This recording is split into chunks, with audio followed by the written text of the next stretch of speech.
Hello. May God be with you all. Today's message is one that I think needs to be said. And it's basically entitled, I Quit. Think of when you get a job, whether it is your first or second or even one after that. You are happy at first. Then after a while, you start getting asked to do things and are called out when you don't do the job you promised, and in this case, signed a form to do.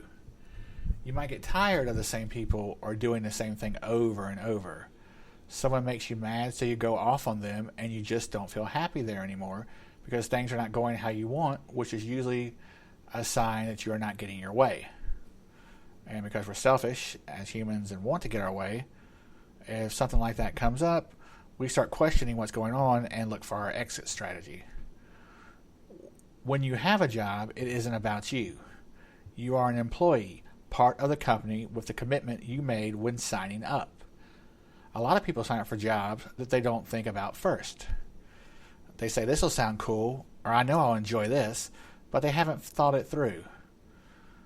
They don't realize that over time, you'll be doing the same thing. You'll be dealing with complications.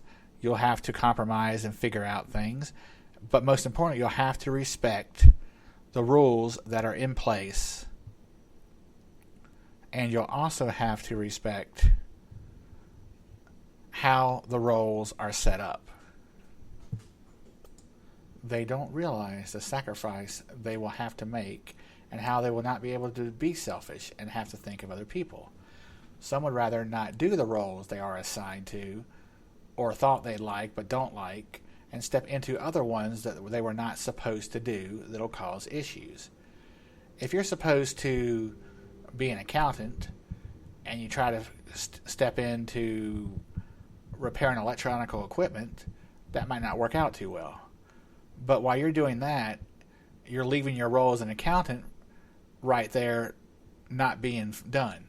So you've abandoned that role, trying to take on a role that you're not supposed to be in.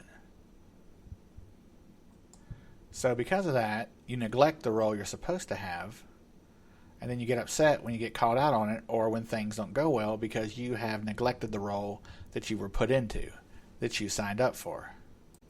In the end, the person usually just quits or does something to get fired, but either way they say, forget this, I am out. There are other jobs out there. While this is true, they all are going to demand obedience from you and for you to follow the rules and keep the commitment and role you signed up for. Instead, you have no problem doing. No one forced you to sign up for the job. No one forced you to say, I'm okay doing this. You said you were going to do it, so man or woman up and do your role. If you don't think you can, don't take the job. When you don't do your role, you mess up the role of the other person. At work, you mess up the role of the people. The company doesn't function as well as it should because the roles that were assigned and the rules that were said aren't being followed. You're making up your own rules. You're trying to do your own things. You're doing jobs that you're not supposed to do. And whether you want to help somebody or not, you're still doing a job that you did not sign up to do. And you stepped out of the role that the company had for you. And while you can do somebody else's role that you're not assigned for, if you're not supposed to be in that role, you're going to have trouble. Some say it'll get better once I get to management, or it'll get better once I get to this department. Well, usually it never gets better because you're stuck in not wanting to do the role you're in and you want to do something different. That doesn't mean getting promotions or getting raises or moving up in a chain is bad. It just means your reasoning for it is usually because you're tired of the role. You're tired of having to deal with people, sometimes the same people daily, the same work daily, being called out if you do something wrong, and having to be responsible for your part of what you agreed to. Sadly, most people that quit a lot of jobs due to being held to account for their promises, commitments, contracts also will be the first to quit their marriage. And why not? It is almost as easy to quit your marriage as it is a job. I'll drive down the street and there's 3 billboards in a row saying, life's short, get a divorce. Don't argue with a woman, get a divorce. Do you really want to be unhappy? Get a divorce. Satan has pushed that everywhere and used people, places, and things, all nouns by the way, in order to get people to forget their marriage, to forsake it, to forsake their promises. Whether he does stuff to them before they got married, or they bring stuff in, seeds in planted by exes or other people, or just their lifestyle, or while they're married, they allow Satan in their bed and he goes to work. You have generational curses that can cause these things. If the generational curse of divorce, where it happens to everybody in your family, it's probably going to happen to you. You can break it, of course, but you have to know it's there. That's, again, a place where God comes in to the picture. But let's go back to just quitting. When I see those billboards, you know people look up at that and be like, man, we keep having an argument over the fact I want to watch football, or she wants to go to the club with the girls. And either one is upset about that because they're doing stuff and not spending time with their husband or wife. When you get married, you choose to be one flesh with somebody. If you want to sit there and be able to do what you want still, don't get married. No one forces anybody to get married.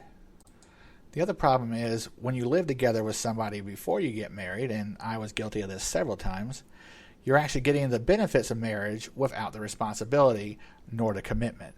So it's easier to leave, walk out, cheat, be upset, not want to compromise. Or if you've gone through a bunch, then when you get married, the pressure of being married and having to do it now because of the promises you made can sometimes be too much.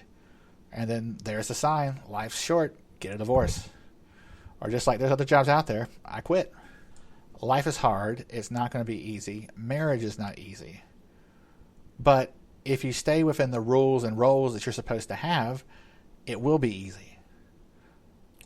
It's like if you're married, you shouldn't really be hanging out with single friends, whether you're a male or female. If you're married, you shouldn't be going to clubs, dancing, and having other guys or girls grind on you, or doing whatever else they do, or going out drinking with single friends. Single friends have a different outlook on life than you as a married person.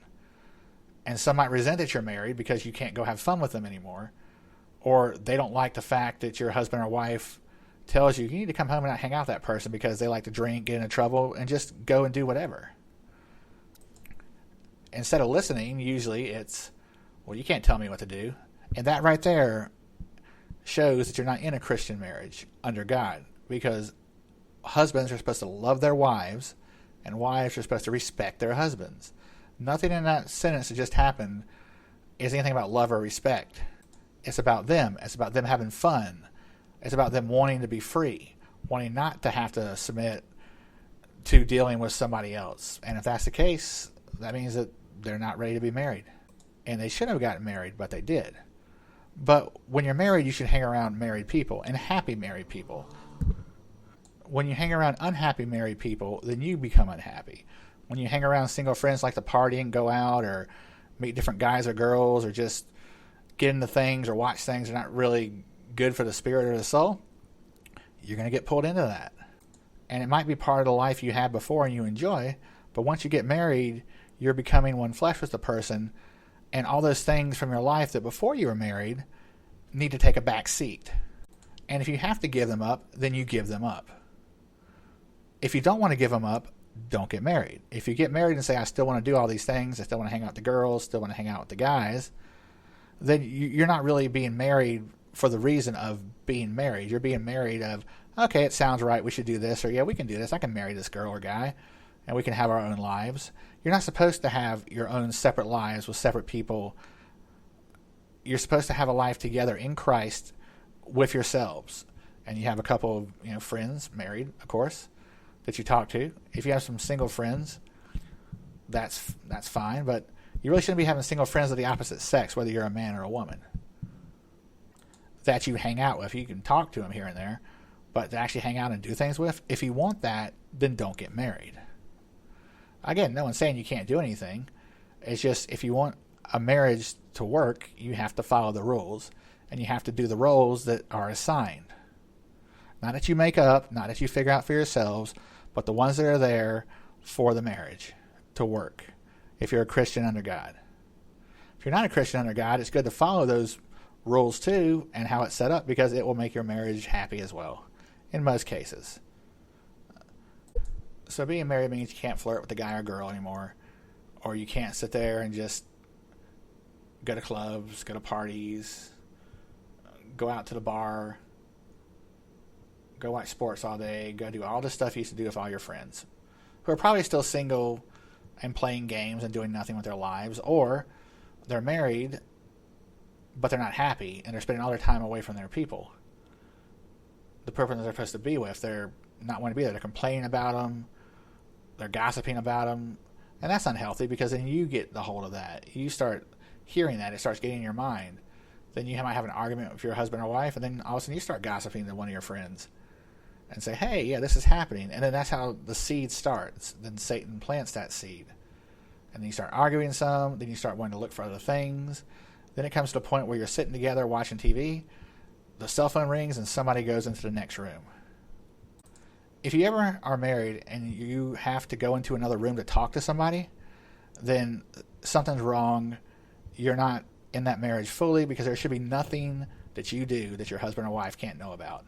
It's not saying you can't have your privacy and you can't have your you time, but you shouldn't be hiding anything or not want to tell somebody something because you're afraid they might react and might say you can't do it, or they might not like that. Well, if you're talking to another girl or guy, of course they're not going to like that. But you want to have your cake and eat it too, which again shows that you're not ready for marriage and you should never gotten married in the first place. And that's why those billboards are out there saying, life's short, get a divorce. Because they're looking for people like that. They just want to give it up, go back to being single, have the fun, have the party. But then when they're 50 years old, they haven't had kids, or maybe they've had kids and they're divorced. And they're like, wow, all their friends are happy, and they wonder what happened to their life. Because they were 25, 30 one day, now they're 50. That's how Satan works. He gives you what you want at first when it comes to the desires of your flesh. Then he takes them away. And he'll give them to you over time, and then he'll take them away. He knows how to use you. He knows how to work on you.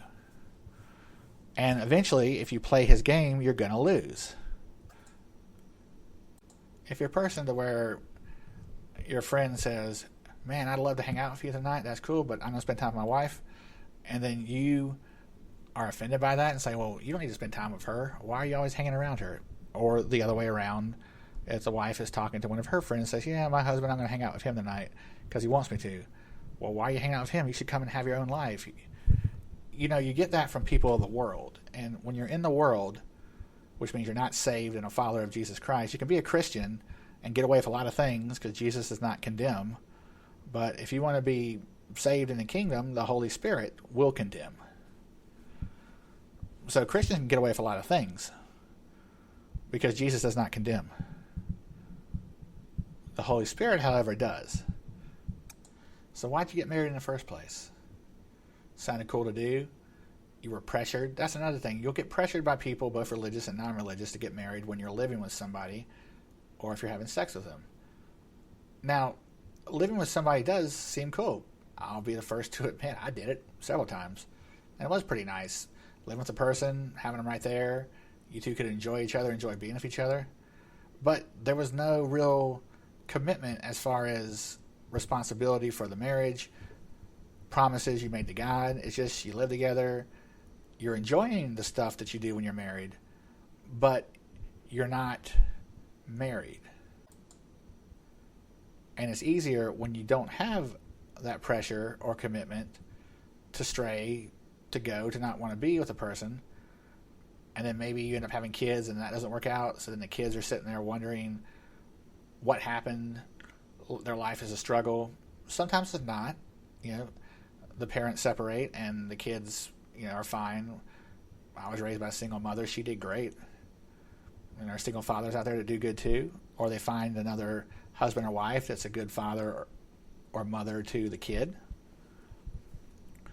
So, I mean, it happens. It doesn't mean anything bad.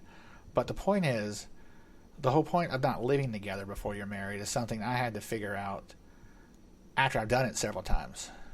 Instead of just listening to what the Bible said, I decided to do it my way. Do it the way of the world, which Satan controls. Had I waited and not moved in with some of these, well, they moved in with me, then I guarantee you I would have had probably a better relationship, for one. But two, I would have had the warning signs, and I wouldn't have already been deep into the commitment of living together and working on getting married and having a life. Also, when you're having sex before marriage, or you're having sex in general, you tend to overlook some things that are very, very important. Your flesh is like awesome because it feels good. You enjoy it. If you've got some kind of generational curse going on, some kind of abandonment, some kind of spirits in you from either parents not being together because of stuff like this, or looking at the wrong thing, hanging out with the wrong people, I mean, that's going to affect you.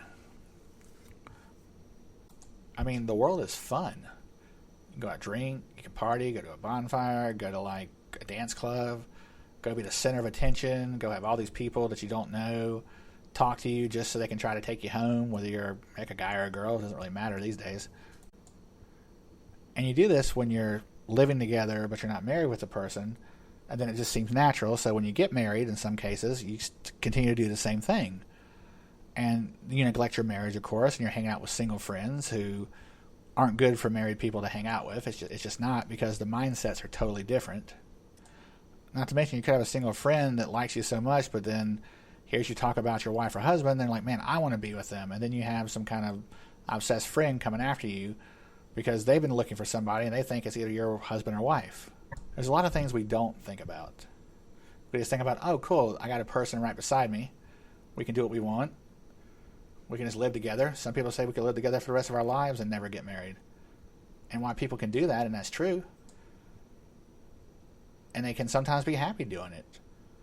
But there's always going to be that desire, because they're not in any kind of commitment or anything like that, to be like, okay, I just quit.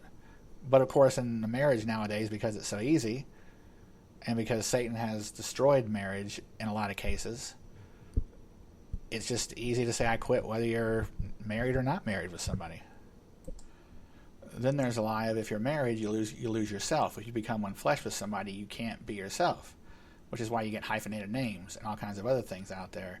If both people decide, hey, we can have a hyphenated name, great, more power to you, but you're not really becoming one flesh doing that. But again, if you're not marrying under God or a follower of God, then that technically wouldn't matter. Though when you do that, you're saying, I haven't fully committed to being with one person. I still want the world, and I still want people to find me, to talk to me, to know me.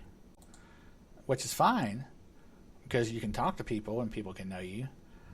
But it's out there, telling people, I'm not fully committed. I'm going to keep my same last name to make sure people can find me. People you probably haven't talked to for a long time, or if you meet people at work. Also, if you're in a relationship, you shouldn't be flirting with people at work, talking to them on the phone, having lunches with them if they're the opposite sex. Especially when you're married, you should be doing that to your wife or husband. But again, it's a lot of people beforehand, they've done that. They get married, so they still do it. And that's the trick Satan pulls. He gets you earlier. He's already got you on that path. So the flesh will lead you to destruction. And before you know it, you're going to say, I quit. Because then when you're married, the person's like, well, why aren't they spending time with me? Why are they talking to this girl or guy at work? Why do they keep leaving the room? Why can't they say something in front of me? Why can't they want to be with me? Why do they want to be with their best friend who's the opposite sex? Again, if you don't want to be with one person for the rest of your life, don't get married. If you don't like the fact that you have to submit to each other, that you have to actually have your roles and fulfill them, then don't get married. Marriage isn't something just to, hey, do. There's lots of feelings, consequences, and when you have kids, a lot of harm comes to them too. But the kids aren't really thought about, nor is the partner thought about that the thing is happening to. Because it's all about you. Again, a lot of times people have to come to grips with some things. They have to deal with things. And if you do deal with everything and then you get married, whether it's under God or not, you're going to more likely have a happy marriage and a good one. Now, if you're under God and follow what he says for marriage, you should have a great one. Will there be troubles? Of course. Nothing's perfect. But at least there's a foundation and a belief where God's in the center. If both people have God first and then them second, all that other stuff I've talked about for the last 20 minutes isn't going to matter. Because they know who they are in Christ. They have God in the center. They care about our salvation, and they know that following God, obeying Him, especially if they're married, will help them not only keep their salvation because they'll have each other to help with, but keep them from stumbling. Or if they do stumble, keep them from stumbling too far where they can't pick themselves back up. Because God is first. If God's first in your life, you don't need anything else. You really don't need your husband or wife, but you have them. As it was said, man should not be alone, which is why Eve was made for Adam. I mean, humans like companionship. Problem is, humans like a lot of companionship from different people. But the main thing, whether you're living with somebody before you're married or when you're married, is effort. After a while, you don't want to put in the effort anymore because you're selfish. And, well, you've done this and that. Why should you have to do something else? And you want to have fun. You have that desire to go out there and just, okay, well, this is kind of boring. I've been with this person for 2-3 years. Nothing's really happened. I want to change. When you're not married, it's a little easier because you can just get up and leave. But, of course, when you're married, you can also get up and leave these days. So it's really honestly the same. And that's just one of the saddest parts about it, how Satan's twisted things. Maybe 20, 30 years ago, a lot of people, when they were married, would work it out and stay there. Now, of course, there were some that were unhappy, and if you're getting abused in it, you definitely, need to get out because you're with an unbeliever in that case, because if they truly believe in God and what their role is and how to treat somebody, they're not going to abuse you like that. Or if they come at you with a knife or a gun, that might be a good reason to get out of it. I don't think their belief in God would be that strong. How can it be so easy to leave a relationship when you're not married, as easy as it is to leave it when you are? How in the world did we get to this point to where I quit seems working well? And the easiest thing to do, like your marriage or relationship, is a job. You don't like it, you quit, you find another. Well, let's look at something. Most people have probably quit a few jobs, just like most people have probably quit a few relationships, and are going from one to the other, never happy or being satisfied because they're missing the work ethic and can't crucify themselves as to selfishness and be a partner to the other person through the good and the bad. It takes a lot for us as humans to actually sacrifice what we want, submit, crucify our flesh, in order to be there for somebody else. You think of somebody else before you think of yourself. Now, does that mean that you let yourself deteriorate? No. When things go your way and the relationship is new, just like if the job is new, everything's great. New experience, new excitement. You haven't really experienced every day yet, or months and months of the same job or the same person. That attitude, just like at a job they don't want to maintain because it's too much work for them to be bothered with, is basically the grass is greener over there. So I am leaving this dead grass and heading to greener grass. They will then enjoy the grass until it goes bad and then hop to another one. Eventually, they will use up all the green grass growing through the yards, and before they know it, look back and realize that they are without any grass because they did not do the most important thing to keep the grass green, to keep the relationship fresh, to keep it alive. You have to maintain the grass. The grass might be greener in somebody else's yard, but it still has to be mowed. Water has to be put down. You got to plant new grass and take care of it daily, year after year. The grass might be greener in the next yard, but it still has to be mowed, is the best way to put that. So you have to take care of your yard. You have to take care of your marriage. Both man and woman have to both take care of their marriage. You have to water it here. You have to plant some more seeds. You have to do more things. You have to keep it fresh. The whole "the grass is greener" is basically a metaphor describing what people do when they are married that ruins it. They basically quit once it gets hard or difficult, as they don't want to bother with it, or they were there for a while to wait for a new opportunity with someone else but were not happy. Why were they not happy? In some cases, they have everything they need. The answer is they don't have God in their hearts, and instead they have Satan and are led by their flesh. And why not satisfy the flesh? I can drive down one block of a road and see 3 signs saying life is short, get a divorce. Or other lines or signs that basically say, why waste your time if you're unhappy or regret getting married? Come on and get a divorce, live your life, find that next person. With those messages all around, no wonder it's so easy. It is okay to put your kids through hell sometimes. Put your partner who you promised to be there for and love through good and bad.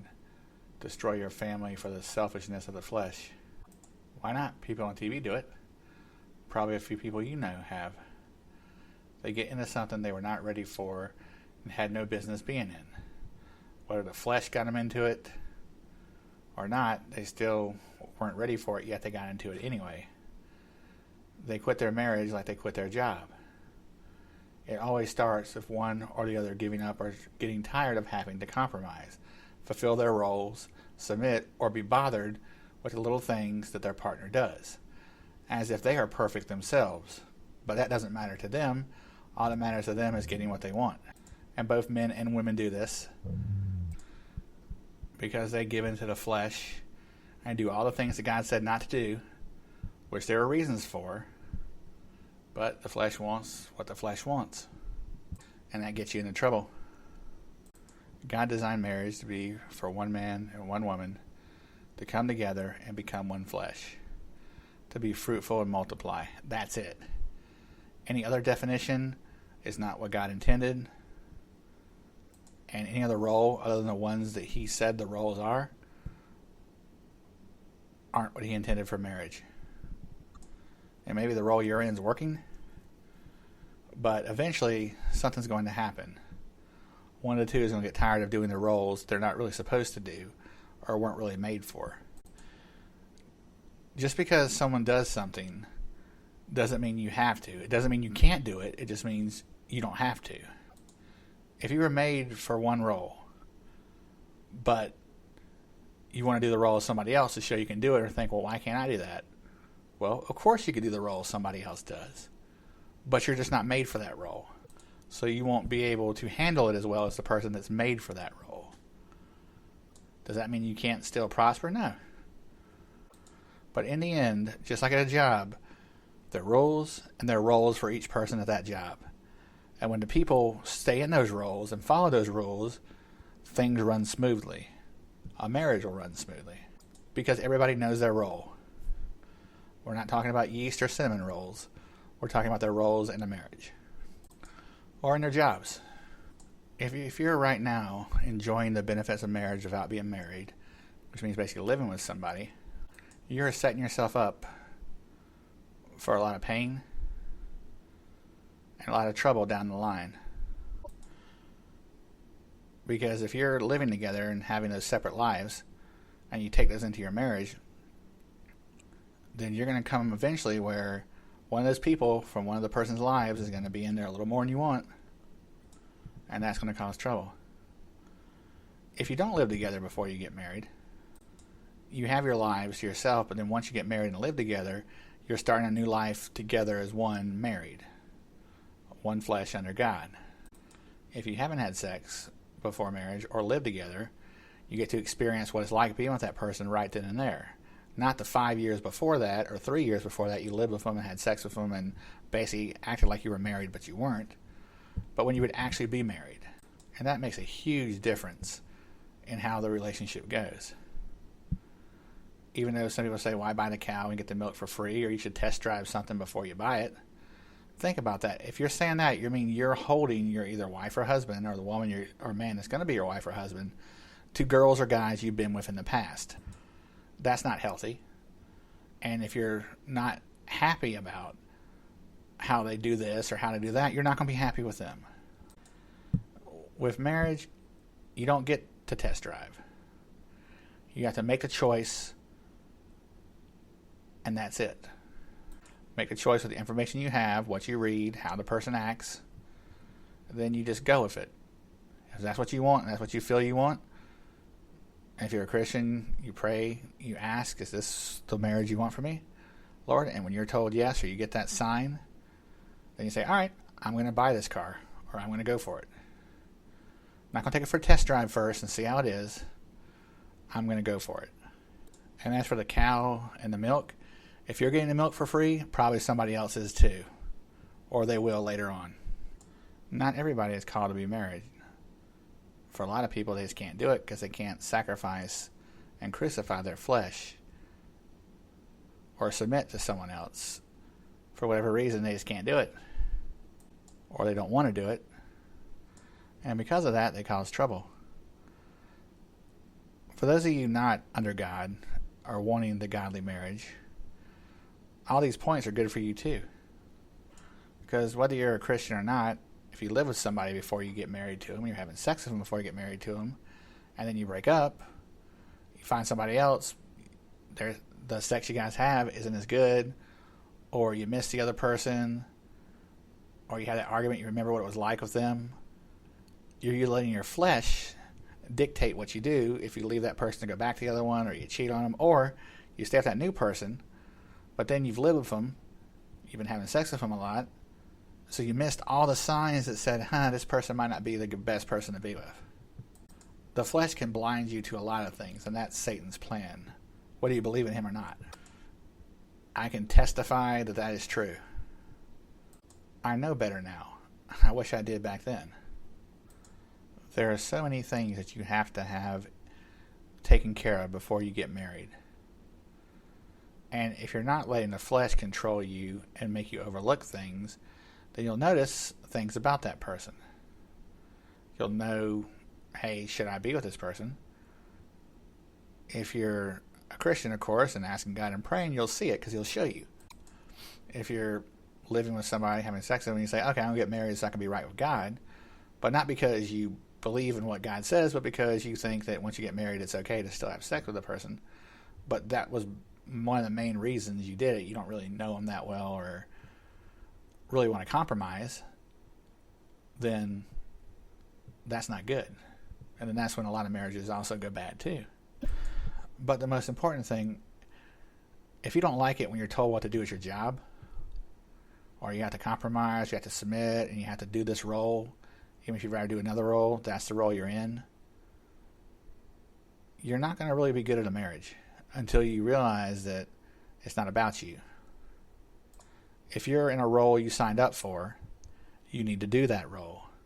When you're promoted to something else within those roles, that's fine. But to go outside that role or try to do something that you're not supposed to do or not meant to do while you're in that commitment or marriage, you're going to cause trouble and you're going to want to get out and find something better, find a better job, one that's less stressful, one where you don't have to deal with as much stuff, don't have to deal with that one person all the time. Well, marriage, same way. You get the husband and wife have to deal with each other, have to deal with the little habits. Maybe the husband snores, maybe the wife snores. Maybe one of them makes an annoying sound with their mouth. And you were fine with that at first when everything was good, but then as soon as stuff starts getting, we're in a routine now. Well, we're not having as much fun as we used to because the newness is worn off. Oh man, that really bothers me, that noise that person makes. That really bothers me that they wash a dish that way or they do this and that. Just some excuse as to why something's wrong with them. And that's Satan, of course, coming in. But you let him come in. It's like fairy tales.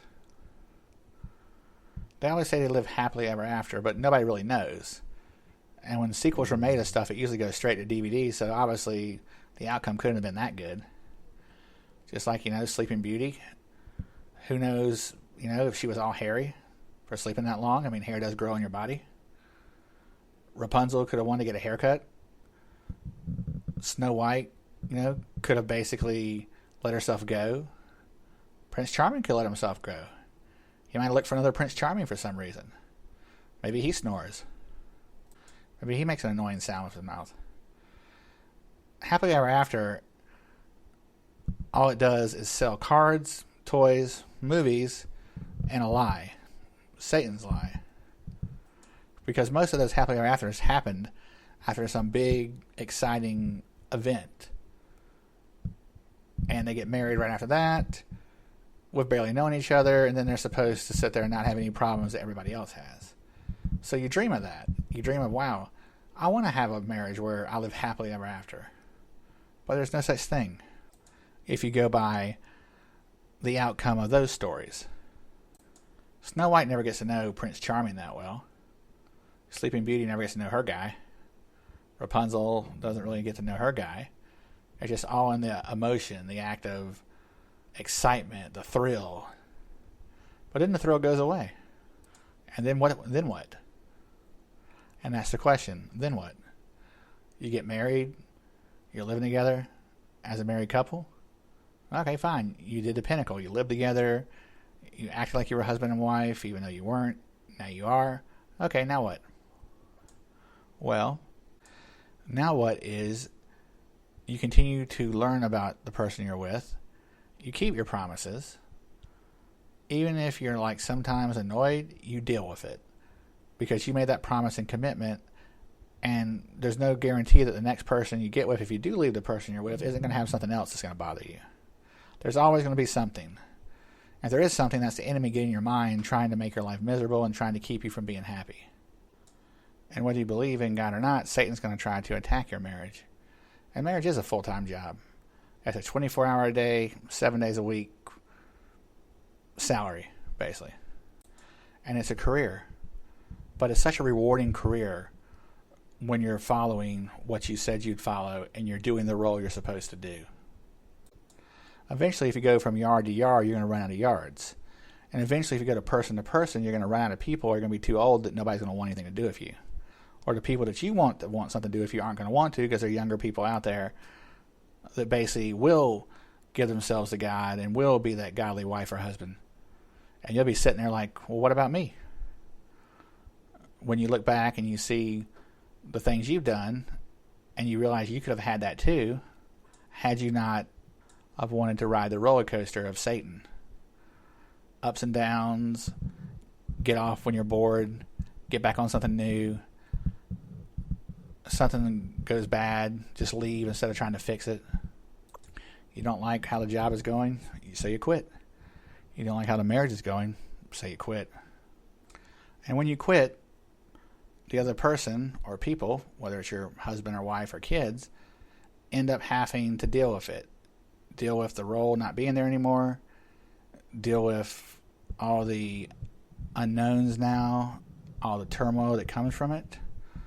While you're off at another job, enjoying it, wow, it's so new, having fun. Your old job and the people at it are sitting there trying to pick up the pieces and get on. And they'll hire somebody else, of course. But they'll go through some stuff before they get that person hired.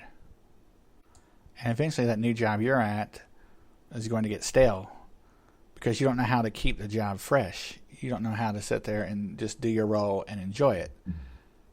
And try to move up and do the stuff that you said you do. Sometimes people get married because they're pushed to.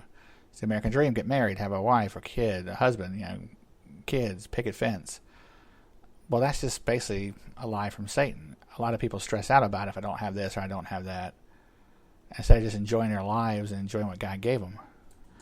There's no true answer to how to stay married other than to have a godly marriage and do it the way God wants, the roles He has said and the rules He's laid out for it.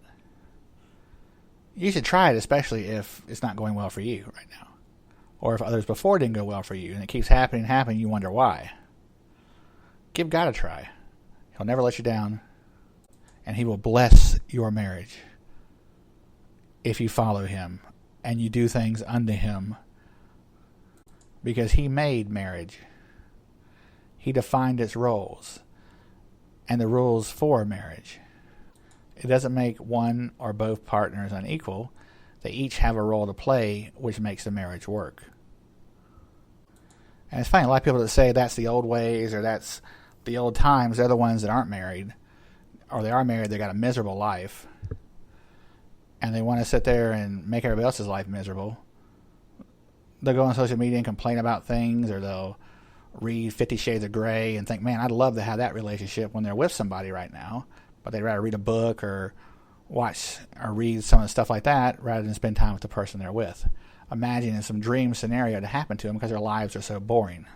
They're the first people that get offended when somebody says something, but then they say the same things in private or to their friends, and they're okay with it. Everybody's situation is different when it comes to marriage. If you're an abusive one or in a relationship, you definitely should get out, because that person isn't a believer. If you don't believe in God, then you should just get out and get divorced or get away from them, because they obviously don't respect you at all. But we're going back to Christians and under the marriage under God. Someone who goes against God, doesn't keep what God says to do, is an unbeliever. They might say they're a Christian, but they're not. If they believed in God, they wouldn't do what they did or what they do. And if you're sitting there following God and doing what you're supposed to do, and they don't want to, as Paul said, let them go. Corinthians 7:15, New Living Translation. But if the husband or wife who isn't a believer insists on leaving, let them go. In such cases, the believing husband or wife is no longer bound to the other, for God has called you to live in peace. That covers people abusing you, and of course, just totally turning against what they said for God. What they said they do, the promises they made, they obviously didn't mean them, so they weren't a true believer. And if that's the case and they're not a true believer, they abandon you, they hurt you,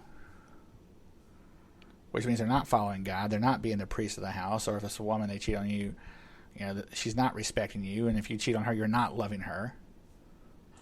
Well, those are grounds too under God, but if the person is an unbeliever, which means that they've decided to turn their back against God when you're married, and you're sitting there saying, I want to work this out, I'm going to follow God, I'm going to be the godly wife or husband, and that other person still leaves, you can let them go.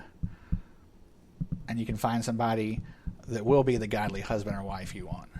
For God has called us to live in peace. There are people that go to church that think they're believers, but they're not. A believer, to believe in Jesus Christ, you have to live the lifestyle.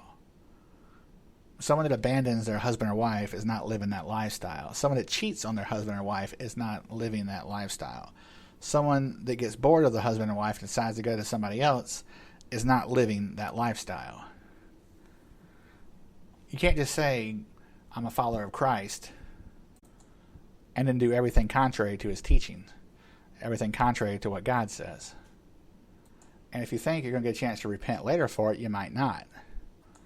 And if you purposely not repented because, you'll do it after you've had all your fun, God's going to know that. And you might be endangering your salvation and on a straight path to hell instead of heaven. And that in the end should be what you want to, is to go to heaven. But you shouldn't treat a marriage like it's nothing. You shouldn't go back on your promises that you made. If you don't think you can handle it, when everything's laid out, just like on a job application, here's your responsibilities, here's what you're going to do. You can't do it, don't get into it. If the world is pushing you to do it or saying this is the right thing to do, stop, pray. If you're not a believer, think about it. Weigh both options. And remember this, the world is not your father. It's not your mother. They don't control you. You control your own actions. And for believers, the only person that knows your destiny is God. People don't define your destiny, God does. And if you live in him and trust him and obey him, he will give you everything your heart desires. You will get that marriage you want. You will get that family. And he will protect you, clothe you, take care of you like he does the birds of the air. Everybody goes through things, and there are a lot of people listening to this that probably are going through something. And some of this won't make sense, or they're like, I've tried that, or how do you know to tell me this and that? Honestly, I don't. I'm just telling you what's on my heart. God's definition for marriage, as in doing roles and following what is said. Have the Godhead be the priest of the house. Women, respect your husbands. Husbands, love your wives. And when husbands love their wives, you have to respect them too, because if you love them, that means you're going to respect them and everything else. Just like wives are to respect their husbands. A lot of wives don't do that. They disrespect them. And a lot of husbands don't love their wives. If you're in that position, turn to God. I promise you, he can save your marriage and turn it around. Thank you for listening.